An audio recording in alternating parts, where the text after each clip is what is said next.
ونصلي ونسلم على سيدنا ومولانا محمد النبي الكريم الأمين المكين الرؤوف الرحيم. أما بعد، أعوذ بالله من الشيطان الرجيم. بسم الله الرحمن الرحيم. وَإِن كُنتُم جُنُبًا فَاطَّهَّرُوا صدق الله مولانا العظيم. إن الله وملائكته يصلون على النبي يا أيها الذين آمنوا صلوا عليه وسلموا تسليما. اللهم صل على سيدنا مولانا محمد النبي الأمي وعلى آله وسلم تسلیما. اللہ جل مجدہ کے فضل و کرم اور کریم آقا صلی اللہ علیہ وآلہ وسلم کے نارین پاک کے تصدق سے بحمدہ تعالی آج ایک مرتبہ پھر ہم جمعۃ المبارک کے اس عظیم اور بابرکت دن اللہ رب العزت کے گھر میں اس کے حضور سجدہ ریز ہونے کے لیے اور اس کے حبیب صلی اللہ علیہ وآلہ وسلم کا ذکر کرنے کے لیے موجود ہیں. گزشتہ چند نشستوں سے جو ہم نے موضوع طہارت کا شروع کیا، اس میں ہم نے طہارت کا بنیادی اس کی ضرورت و اہمیت کو سمجھا. پھر اس کے بعد جو طہارت کا طریقہ ہے اس میں وضو ہے، پھر غسل ہے، اس کے احکامات کو ہم نے دیکھا اور سمجھا. اب گزشتہ نشست کے اندر جو ہم نے جہاں پر گفتگو کو ختم کیا تھا وہ جنبی ناپاک جو شخص ہے اس کے احکامات کیا ہیں، یعنی اگر وہ ناپاکی کی حالت میں ہے، حالت جنابت کے اندر ہے، تو ایسی حالت میں اس پر کیا احکامات لاگو ہوتے ہیں. جو آیہ مبارکہ میں نے سورہ المائدہ سے تلاوت کی ہے، اللہ رب العزت نے اس میں فرمایا ہے وَإِن كُنتُم جُنُبًا فَاطَّهَّرُوا، کہ جب تم حالت جنابت کے اندر ہو، ناپاکی کی حالت میں ہو، تو فَاطَّهَّرُوا، سب سے پہلا پھر کام کیا کرو کہ تم طہارت حاصل کرو. تو یہ یاد رکھیے کہ ایسی صورتحال کے اندر سب سے پہلا کام جو کرنے کا ہے وہ کیا ہے؟ طہارت حاصل کرنا. اس وجہ سے کہ آقا کریم علیہ الصلوۃ والتسلیم نے ارشاد فرمایا کہ جہاں جس گھر کے اندر جنبی یا کتا ہو اس گھر کے اندر اللہ کی رحمت کے فرشتے نہیں آتے. لا تدخل الملائکۃ بیتا فیہ صورۃ ولا قلب ولا جنب، کہ جہاں پر کوئی تصویر ہو، کتا ہو یا کوئی جنبی ہو، ناپاک شخص ہو، تو ناپاک جگہ پر وہ فرشتے فرمایا اس گھر کے اندر داخل نہیں ہوتے، یعنی اللہ کی رحمتوں کا نزول نہیں ہوتا اس جگہ کے اوپر.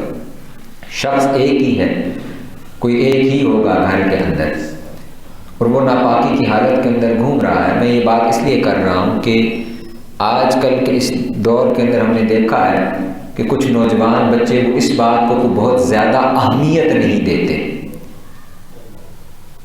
وہ اسی حالت کے اندر اپنے دن کے امور سر انجام دینا شروع کر دیتے ہیں. حتیٰ کہ میں نے تو مشاہدے میں ایسے لوگ بھی آئے اسی حالت کے اندر اٹھ کے دفتر چلے گئے، یونیورسٹی کالج پڑھ کے آ گئے اور اسی حالت میں گھوم رہے ہیں.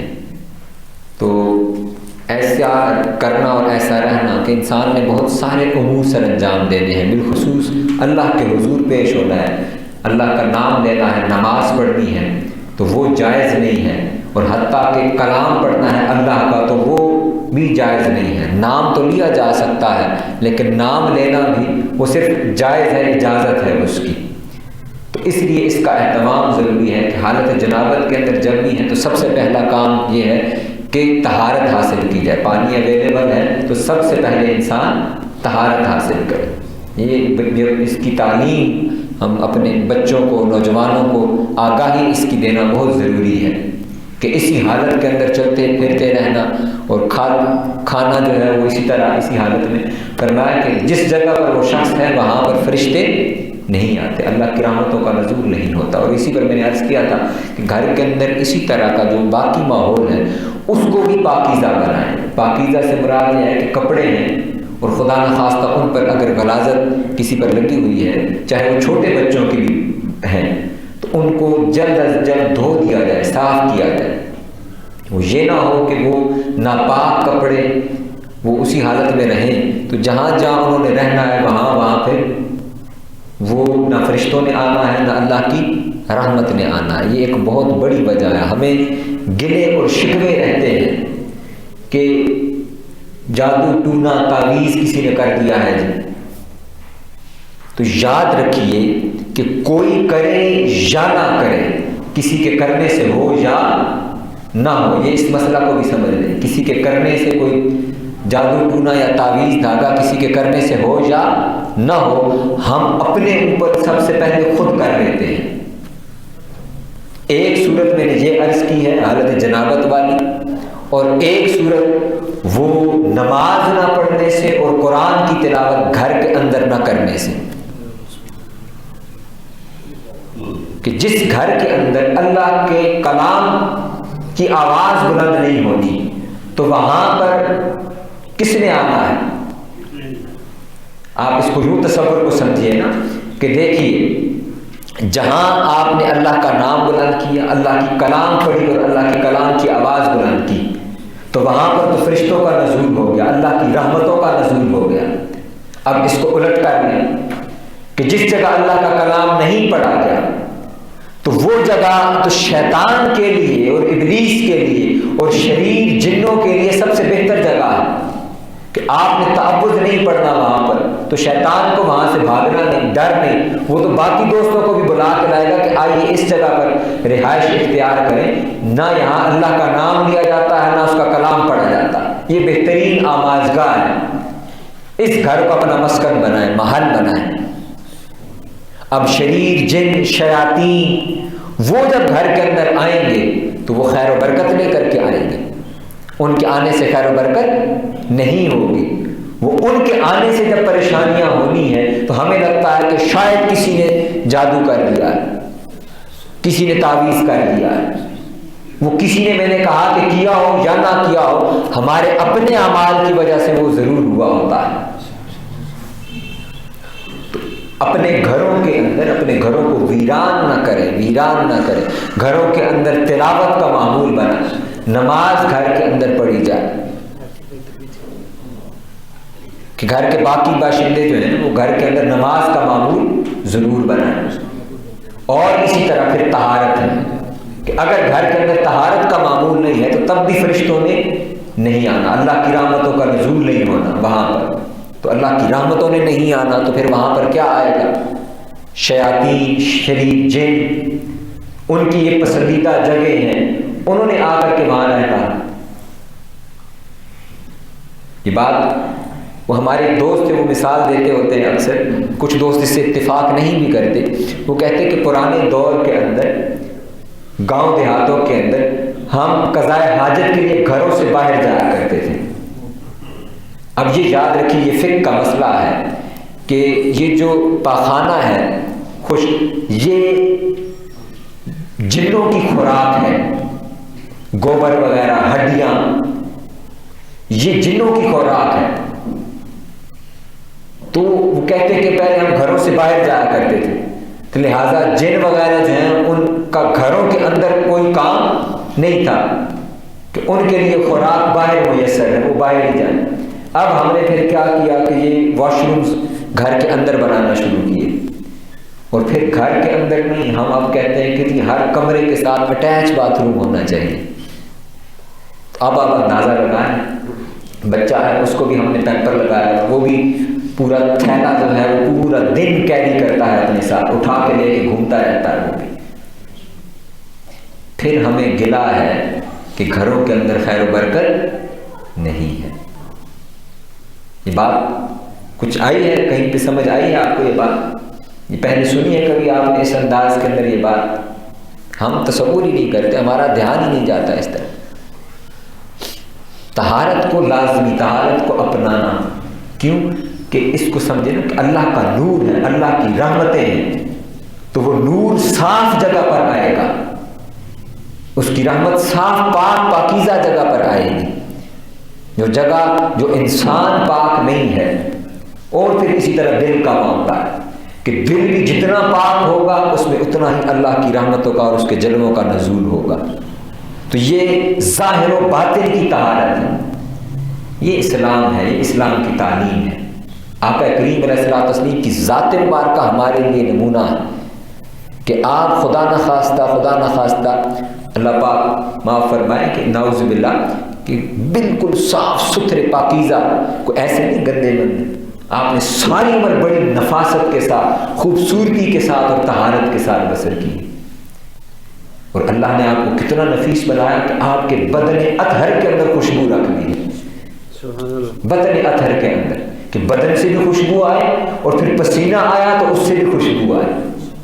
یہ پاکیزگی اور طہارت ہی تو ہے کہ مکھی بھی آپ کے جس میں اطہر کے قریب نہیں آتی، یہ صفائی ہے، یہ طاہر و مطہر اللہ رب العزت نے آپ کو پیدا فرمایا ہے، اتنا خوبصورت تخلیق فرمایا ہے، تو ہمارے لیے آقا علیہ السلام کی ذات مبارکہ نمونہ ہے، تو اس سے ہم اپنے لیے ہدایت پکڑیں۔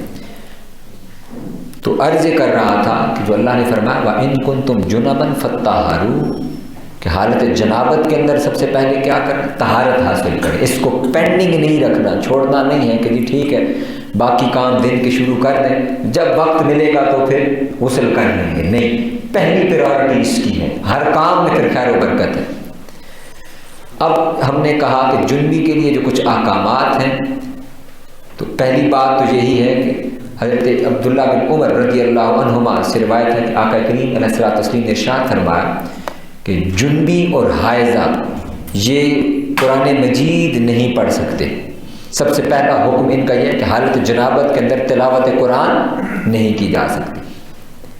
پھر فرمایا کہ کوئی ایسا شرعی کام جو بغیر وضو کے نہیں کیا جا سکتا، کوئی بھی ایسا کام جو بغیر وضو کے نہیں کیا جا سکتا، وہ حالت جنابت میں اس کا کرنا حرام ہے، حالت جنابت میں اس کا کرنا حرام ہے، جیسا کہ ناپاکی کی حالت میں نماز یہ حرام ہے، خواہ نفل ہو یا فرض ہو۔ پھر فرمایا کہ جس گھر میں، اس پہ میں نے تفصیل سے عرض کر دی کہ جس میں جنبی ہو وہاں پر رحمت کے فرشتے نہیں آتے۔ پھر قرآن مجید کو چھونا یا اس کو پڑھنا یہ بھی حرام ہے، کہ حالت جنابت کے اندر قرآن مجید جو مصحف کی شکل کے اندر ہے اس کو بھی چھونا حرام ہے، اس کو بھی نہیں چھوا جا سکتا۔ پھر فرمایا کہ ایسی انگوٹھی اور لاکٹ یا تعویذ وغیرہ جس پر کوئی قرآنی آیت کندہ ہے، لکھی ہوئی ہے، اس کا پہننا بھی حرام ہے۔ پھر جنبی کا حالت جنابت کے اندر، یعنی ناپاک شخص کا حالت جنابت کے اندر مسجد میں داخل ہونا حرام ہے، وہ مسجد میں نہیں آ سکتا طہارت کے بغیر۔ اس پر سیدہ عائشہ صدیقہ رضی اللہ عنہا آپ فرماتی ہیں کہ کریم آقا صلی اللہ علیہ وسلم نے ارشاد فرمایا کہ تم مسجدوں کی طرف سے گھروں کے دروازے بند کر دو، کیونکہ حائض اور جنبی کو میں مسجد میں داخل ہونے کو حلال نہیں کروں گا، یہ آقا اسلام نے خود ارشاد فرمایا۔ اس وقت کیونکہ آپ کے جو حجرہ مبارکہ ہے نا، آپ کو اللہ رب العزت ہم سب کو لے کر کے جائے، تو جہاں آپ آرام فرما ہے در حقیقت وہ مسجد کے ساتھ اٹیچ آپ کا حجرہ تھا، حجرہ عائشہ صدیقہ رضی اللہ تعالی عنہ، اور باقی صحابہ کرام اور آقا کریم علیہ السلام کے ازواج مطہرات کے حجرہ مبارکہ جو ہیں وہ بھی وہیں پر تھے، تو حضور نے سب کے دروازے بند فرما دیے، فرمایا مسجد میں کسی کا دروازہ نہیں کھلے گا۔ دو دروازوں کو آقا اسلام نے اجازت دی، کتنے دروازوں کو؟ دو دروازوں کو۔ ایک دروازہ وہ آقا کریم علیہ السلام کا اپنا تھا، اور دوسرا دروازہ وہ مولا کائنات حضور مولا علی شیر خدا رضی اللہ تعالیٰ عنہ کا، کیونکہ ان کے لیے حکم اللہ کی طرف سے ہے کہ انما یرید اللہ لیذھب عنکم الرجس اہل البیت، محبوب آپ کی اہل بیت سے ہم نے ہر قسم کی ناپاکی اور رجس کو دور کر دیا۔ تو ایک آقا کریم علیہ الصلوۃ والتسلیم اور دوسرے مولا علی کرم الجل کریم، آپ اس مسجد کے اندر داخل ہوتے۔ باقیوں کے لیے حکم ارشاد فرمایا کہ کوئی بھی شخص ہے، وہ حائضہ ہے، وہ چاہے جنبی ہے، مرد ہے، تو وہ مسجد کے اندر داخل نہیں ہو سکتا۔ پھر فرمایا کہ دینی کتب، شرعی احکام جن سے ہم پڑھتے ہیں، ایسی کتب کا پڑھنا، ہاتھ لگانا یہ بھی حرام ہے۔ اب دوسری چیز یہ ہے کہ حالت جنابت کے اندر مرد وہ نماز اس کے لیے حرام ہے، روزہ وہ رکھ سکتا ہے، نماز حرام ہے، روزہ رکھ سکتا ہے۔ روزے کا طریقہ کار یہ ہے کہ اگر صبح سحری سے پہلے وہ غسل کا وقت ہے تو کر لے. اگر وقت کی تنگی ہے کہ غسل میں مشغول ہوگا تو سحری کا وقت نکل جائے گا تو پھر صرف وضو کرے اور سحری کر لے, اور سحری کے بعد پھر اپنا غسل کرے اور پھر اپنی نماز وغیرہ ادا کرے. لیکن خاتون کیا ہے, وہ اس کے لیے حیض اور نفاس دونوں حالتوں کے اندر وہ نہ نماز پڑھ سکتی ہے نہ روزہ رکھ سکتی ہے. حالت حیض اور نفاس کے اندر نہ نماز پڑھ سکتی ہے نہ روزہ رکھ سکتی ہے. نماز اس نے نہیں لوٹانی, اس کی قضا نہیں ہے, جبکہ روزہ اس کی قضا ہے کہ جتنے روزے ان دنوں میں رہ جائیں تو ان کی قضا پھر بقیہ دنوں کے اندر کی جائے گی, جبکہ نماز وہ اللہ رب العزت نے ان کو معاف فرمائی. ٹھیک. اب حیض, نفاس اور استحاضہ یہ خواتین سے متعلق مسائل ہیں, ان کو بھی سمجھنے کہ حیض کیا ہے, نفاس کیا ہے, استحاضہ کیا ہے اور ان کے احکامات کیا ہیں. تو حیض جو خواتین کو ماہواری کا خون آتا ہے, اس خون کو حیض کہتے ہیں, اور اس کی کم سے کم مدت وہ 3 دن ہے, اور زیادہ سے زیادہ وہ 10 دن اور 10 راتیں. کم سے کم مدت وہ 3 دن اور 3 راتیں, اور زیادہ سے زیادہ مدت وہ 10 دن اور 10 راتیں ہیں. جبکہ نفاس کا خون جو بچے کی پیدائش کے بعد خاتون کو آتا ہے, اس کی کم سے کم کوئی مدت نہیں ہے, جیسے میں نے گزشتہ نشست کے اندر بھی عرض کیا تھا, اور زیادہ سے زیادہ اس کی 40 دن ہے, زیادہ سے زیادہ 40 دن. یہ ہے حیض اور نفاس. استحاضہ یہ ہے کہ اگر کسی عورت کو 3 دن سے کم خون آئے اور نفاس کی صورت میں 40 دن سے زیادہ آئے تو 3 دن سے کم یہ بھی استحاضہ ہے, اور 40 دن سے زیادہ یہ بھی استحاضہ ہے. ٹھیک.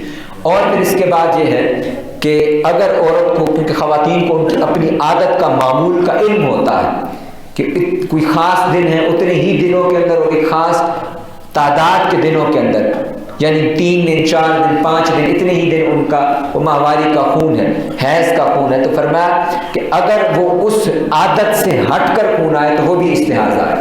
یعنی کسی کو 5 دن کا یہ پرابلم ہے اور وہ اس سے زیادہ اگر آنا شروع ہو جائے تو پھر وہ 5 دن اس کا حیض کا ہے, اور اگر اس سے زیادہ وہ خون آ رہا ہے تو پھر ہم اس کو کہیں گے کہ یہ استحاضہ کا خون ہے. اور حیض کا جیسے کہ عرض کیا, حیض اور نفاس کے اندر وہ نماز اور روزہ نہیں ہے. استحاضہ کے احکام یہ ہے کہ استحاضہ کے اندر وہ ہر نماز کے لیے وہ تازہ وضو کرے گی, ہر نماز کے لیے تازہ وضو, ایک وضو سے ایک نماز وہ ادا کر سکتی ہے. حیض اور نفاس کے دنوں میں عورت قرآن مجید زبانی یا دیکھ کر یا براہ راست کسی بھی صورت کے اندر وہ نہ تلاوت کر سکتی ہے, نہ چھو سکتی ہے, نہ مسجد میں داخل ہو سکتی ہے, اور نہ ہی مرد اور عورت یعنی میاں اور بیوی آپس میں مل سکتے ہیں. اس ملنے سے مراد کہ وہ خلوت صحیحہ ہے, خلوت صحیحہ. میں عرض کر دوں یہ بات بھی کہ ایک خاص عمل جو ہے وہ حرام ہے حیض کی حالت کے اندر. باقی خاتون ایسی ناپاک نہیں ہے کہ خدا نہ خواستہ نہ اس کو چھوا جا سکے, نہ اس کو ہاتھ لگایا جا سکے, اور نہ اس کے ہاتھ سے روٹی کھائی جا سکے. وہ ایسی ناپاک نہیں ہے. یہ پاک اسلام کے اندر یہ تصور نہیں ہے. یہ تصور کچھ اور قوموں کے اندر ضرور تھا, اور انہوں نے بھی اب رجوع کر لیا ہے اس سے. وہ قومیں تھی جو ان دنوں کے اندر عورت کو جانوروں کے ساتھ جا کر کے باندھ دیتے تھے, یا اس کی چارپائی اٹھا کر وہاں رکھ دیا کرتے تھے. اسلام نے یہ تصور نہیں کیا, اس کی ایک مجبوری ہے, تخلیقی خلقت کے اندر, بناوٹ کے اندر اللہ نے یہ چیز رکھی ہے تو یہ خالق کی مرضی ہے. اس کا حکم بھی اس نے بتا دیا کہ اس کے اندر کیا ہے, نماز نہیں پڑھی جا سکتی, روزہ نہیں رکھا جا سکتا, تلاوت نہیں کی جا سکتی, جیسا کہ میں نے عرض کیا کہ خلوت صحیحہ نہیں کی جا سکتی. باقی وہ جس کی زوجہ ہے وہ اس کو چھو سکتا ہے, اس سے مل سکتا ہے. اس کے بعد متفرق مسائل میں ہیں کہ ایام حیض کے اندر عورت کے جو باقی کپڑے ہیں وہ اگر خشک ہیں تو وہ پاک ہیں. اس پر جو حدیث پاک ہے حضرت فاطمہ بنت منذر رضی اللہ تعالی عنہ ان سے مروی ہے کہ حضرت اسماء بنت ابوبکر رضی اللہ عنہ نے فرمایا کہ ایک عورت آقا کریم علیہ الصلوۃ والتسلیم سے عرض گزار ہوئی. اب آپ یہ تصور کریں کہ اس قسم کے مسائل ہیں کہ ہمارے معاشرے کے اندر اس کو بیان کرنا بھی کتنا معیوب سمجھا جاتا ہے, حالانکہ یہ ہمارے فرائض میں سے شامل ہے. اور وہ خاتون براہ راست آقا علیہ السلام سے یہ سوال کر رہی پوچھا کہ یا رسول اللہ جب ہم میں سے کسی کے کپڑے کو حیض کا خون لگ جائے تو کیا کرے؟ فرمایا تم میں سے کسی کے کپڑے پر حیض کا خون لگ جائے تو اسے کھرچ دے یا پھر اسے پانی سے دھو دے اور پھر نماز پڑھ لے. یعنی جب جس حالت کے اندر اگر وہ کپڑوں پر لگا ہے تو اس جگہ کو دھویا جا سکتا ہے. وہ پورے کا پورا کپڑا ناپاک نہیں ہے، صرف اتنے حصے کو کھرچ دینے سے اور دھو لینے سے وہ کپڑا پورے کا پورا پاک ہو جاتا ہے. پھر ایک سوال ہے کہ عورت اگر معلمہ ہو تو اس حالت کے اندر وہ قرآن مجید کی تعلیم دے سکتی ہے یا نہیں دے سکتی؟ تو یہ مسئلہ سمجھ لیں کہ خود اس نے پڑھانا ہے یا پڑھنا ہے. اب اسکول میں جاتے ہیں نا بچے یا بچیاں، تو اسکول کے نصاب کے اندر قرآنی آیات شامل ہیں، اسکول کے نصاب کے اندر قرآنی آیات شامل ہیں. اب وہ انہوں نے پڑھنا ہے اور پھر اسی طرح اس کے نوٹس بنانے ہیں، انہوں نے لکھنا ہے. تو اس صورت کے اندر کیا کیا جائے؟ تو ایسی صورت کے اندر ایک بات ذہن نشین رکھیں کہ تلاوت اگر ہو رہی ہے تو وہ خاتون تلاوت نہیں کرے گی، قرآن مجید کو نہیں پڑھے گی. اور ایک صورت جو انہوں نے کہا ہے کہ وہ اگر اس کو ہجے کر کے توڑ کے پڑھتی ہے قرآن کو، تو اب وہ ہجے ہو کے کیونکہ لفظ مکمل نہیں رہتا تو اس وجہ سے ایسا کرنا جائز ہے. لیکن آسان لفظوں میں اس کو یوں ہی سمجھ لیں کہ نہ وہ تلاوت کر سکتی ہے، سن تو سکتی ہے لیکن اس کو پیچھے رپیٹ نہیں کر سکتی، اور جہاں تک لکھنے کا تعلق ہے تو وہ لکھ بھی نہیں سکتی اس کو اس حالت کے اندر. اگر بامر مجبوری نوٹس بنانے ہیں تو بہتر طریقہ کار ہے کہ جو ہم نے اپنے مفتی صاحب سے جب اس مسئلہ کے متعلق سوال کیا تو انہوں نے یہ رہنمائی فرمائی کہ کوشش کریں کہ کپڑے، دوپٹے یا ٹیشو سے قلم کو پکڑ کے اس کو استعمال کریں. تو یہ ایک صورت ہو سکتی ہے کہ ایسی صورت میں اگر آپ کلاس لے رہے ہیں اسلامک اسٹڈیز کی، اسلامیات کیونکہ ہمارا سبجیکٹ ہے نا، تو بچوں نے اسکول میں پڑھنا اور خواتین اگر ٹیچرز ہیں تو انہوں نے پڑھانا بھی ہے. تو ایسی صورت کے اندر وہ کوئی ایسا سبجیکٹ چوز کر لیں یا کوئی ایسا ٹاپک چوز کر لیں کہ جس کے اندر قرآن مجید انہوں نے نہ پڑھانا، اور اگر پڑھانا پڑھ بھی جائے تو پھر وہ بصورت ہجے ہم نے کہا کہ اس کو وہ کر کے کریں. مکمل آیت لفظ جو ہے وہ اس کو پھر قرآن مجید کی طرز کے اندر نہیں پڑھا جا سکتا. کیا عورت حالت حیض میں مہندی لگا سکتی ہے؟ بالکل لگا سکتی ہے. حضرت عائشہ صدیقہ رضی اللہ تعالی عنہ فرماتی ہیں کہ ان سے پوچھا گیا کہ کیا حائضہ وہ مہندی لگا سکتی ہے؟ انہوں نے فرمایا کہ ہم رسول اللہ صلی اللہ علیہ وسلم کے زمانہ اقدس میں مہندی بھی لگایا کرتی تھی، آپ ہمیں اس سے منع نہیں کرتے تھے. اور اس کے بعد اب استحاضہ کے ہیں جی وہ دو حکم جو میں نے عرض کر دیا ہے کہ حالت استحاضہ کے اندر عورت روزہ رکھ سکتی ہے، اور نماز یہ ہے کہ وہ ایک وضو کے ساتھ ایک نماز پڑھ سکتی ہے. یہ اس کے استحاضہ کے احکامات ہیں. اب میں چاہوں گا کہ آپ میں سے اگر کسی کا کوئی سوال ہو، کوئی کوشچن ہو، یہ طہارت کا موضوع اب ہم مکمل کرنے جا رہے ہیں. اب صرف تیمم کا ایک تھوڑا سا ٹاپک ہے اور اس پر ہمارا یہ طہارت کا موضوع مکمل ہو جائے گا. تو یہاں تک اگر آپ احباب میں سے کسی کے ذہن میں کوئی سوال ہو روزمرہ روٹین کے حوالے سے تو برائے مہربانی میری بار دیگر آپ سے درخواست ہے کہ یہ ضرور پوچھیں. اس علم کے اندر شرط نہیں ہے، یہ فرض علم ہے، اس کا سیکھنا وہاں پر فرض ہے. میں اس کو اپنا فرض سمجھ کے یہاں پہ بیان کر رہا ہوں. میں نے گزشتہ نشست میں بھی عرض کیا کہ یہ باتیں بہت آسان ہیں کہ میں کوئی ٹاپک یہاں پر لے کر کے آؤں اور ایسی خوبصورت تقریر کروں کہ آپ نے آگے سے واہ واہ سبحان اللہ کرنی ہے. تو یہ بات کرنی بہت آسان ہے، اس پر محنت زیادہ نہیں لگتی. اس کے لیے پڑھنا پڑتا ہے، نوٹس بنانے پڑتے ہیں. یہ نوٹس بنا کر کے آپ کے لیے اس کو اس صورت کے اندر کہ آسان انداز کے اندر آپ کو یہ چیزیں بیان کی جا سکیں. یہ ہمارے لیے بہت لازم ہے اور ہمیں لگتا ہے کہ ہماری داڑیاں سفید ہو گئی ہیں. یہ آج کا نوجوان بچہ یہ مسائل ہمیں پھر بتا رہا ہے. مجھے اور آپ کو پتہ ہے یہ جو نئی نسل بیٹھی ہوئی ہے اس کا ہم نے کیا کرنا ہے. میں نے ابھی گفتگو کے آغاز کے اندر مثال دی. اسی لاہور شہر کے اندر میں ایسی مثالیں دیکھ چکا ہوں کہ بچے صبح اٹھے ہیں اسی حالت کے اندر پورا دن دفتر میں گزارا ہے، پورا دن یونیورسٹی کالج میں گزارا ہے، کوئی خبر ہی نہیں ہے انہیں اس بات کی. والدین نے کیونکہ یہ چیزیں نہیں بتائی. اولاد اگر والدین کے لیے صدقہ جاریہ بھی ہے تو بصورت دیگر وہ گناہ جاریہ بھی بن سکتی ہے، وہ وبال کا سبب بھی بن سکتی ہے. ہم تو ان کے لیے بہت کچھ کرنا چاہتے ہیں اور وہ بہت کچھ کیا ہے، اچھے سکول میں تعلیم دلوائیں گے، ان کے لیے اچھا بزنس جاب وغیرہ کی ارینجمنٹس ہم کر کے جائیں گے. تو کل کو قیامت کے دن اللہ نے یہ نہیں پوچھنا کہ ان کے لیے بینک بیلنس کتنا چھوڑ کے آئے تھے، اولاد کے لیے جائیداد کتنی چھوڑ کے آئے ہو، پہلے اس کا حساب دو. نہیں، بچے کو دین کتنا سکھا کر کے آئے تھے، اولاد نے تم سے کتنا دین سیکھا ہے. اور اولاد صاحبہ بھی آ جائیں تو وہ بھی آگے سے یہی کہیں کہ ابا جی نے باقی تو سب کچھ بہت دیا تھا، نہیں دیا تھا تو یہ نہیں دیا تھا. اب ابا جی بھی کٹہرے میں کھڑے اور وہ خود بھی کٹہرے میں کھڑے. تو اس کا اپنے لیے سیکھنا بھی لازم ہے اور آگے اپنے بچوں کو سکھانا، بجائے اس کے کہ وہ کسی اور جگہ سے کچھ غلط ملت. میں ان دنوں کے اندر ایک فیملی کو پڑھانے کا اتفاق ہوا، انہوں نے اسی بات کا اظہار کیا. انہوں نے کہا سر زندگی میں ہم نے یہ چیزیں کبھی نہیں سنی اور پڑھی، کسی نے نہیں بیان کی. اور جن لوگوں نے انہیں 2 مسئلے بتائے انہوں نے کہا کہ ہمیں تو انہوں نے یہ بتایا اور یہ بتایا اور یہ بتایا. وہ 3 مسئلے انہوں نے بتایا، وہ تینوں غلط اور صریح غلطیاں، کوئی عام معمولی بات بھی نہیں.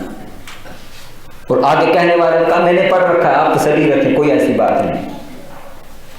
انہوں نے بھی مان کے وہ چل پڑے ایسے ہی. یہ میں پھر عرض کر رہا ہوں کہ نماز پڑھتے ہیں میں اور آپ، تو مجھے لگتا ہے کہ سارا معاشرہ اور ہماری آنے والی نسلیں اور بچے بھی ایسے ہی ہیں. ہم جس دور اور وقت کے اندر داخل ہو چکے ہیں یہ وہ وقت ہے کہ آقا علیہ السلام نے ارشاد فرمایا کہ صبح کے وقت کوئی شخص حالت ایمان کے اندر ہوگا اور شام کے وقت وہ حالت کفر کے اندر ہوگا. شام کے وقت وہ حالت کفر کے اندر ہوگا اور صبح کے وقت وہ شام کو حالت ایمان میں ہوگا اور صبح کے وقت وہ حالت کفر کے اندر ہوگا. کہاں سے ایمان پر حملے ہیں ہمیں کوئی خبر نہیں ہے اس کی. تو آپ سے میری بار دیگر درخواست ہے کہ ان چیزوں کو تھوڑا سنجیدہ لیں. ان چیزوں کے لیے میں یہ باتیں اس لیے عرض کر رہا ہوں، میں پھر آپ کو بتا دوں، میں نے گزشتہ نشست کے اختتام پر یہاں ایک دوست سے بھی یہ بات کی، آج میں آپ سب کے سامنے اظہار کر رہا ہوں کہ آپ کے چہرے دیکھ کر مجھے لگا کہ میں شاید کوئی غلط بات کر رہا ہوں، مجھے یہ نہیں کرنی چاہیے تھی. میں کوئی اور موضوع لے کر کے آتا تو وہ شاید میرے لیے زیادہ بہتر تھا. میں نے غلط موضوع کا انتخاب کر دیا ہے شاید، تو مجھے اس کا اظہار نہیں کرنا چاہیے تھا. تو میں نے یہ بات آج آپ سب کے سامنے اس کا اظہار کر رہا ہوں کہ ابھی بھی آپ کے چہروں کے تاثرات ایسے تھے اور آپ کی آنکھیں بتا رہی تھی کہ یہ علامہ صاحب نے کیا شروع کر دیا ہے بولنا. اس وجہ سے مجھے یہ بات اب دوبارہ کرنی پڑی، ریپیٹ کرنی پڑی. اللہ رب العزت سے دعا ہے کہ وہ ہمیں دین کو سمجھنے کی توفیق عطا فرمائے اور اس پر عمل پیرا ہونے کی توفیق عطا فرمائے. وما علیہ الا البلاغ.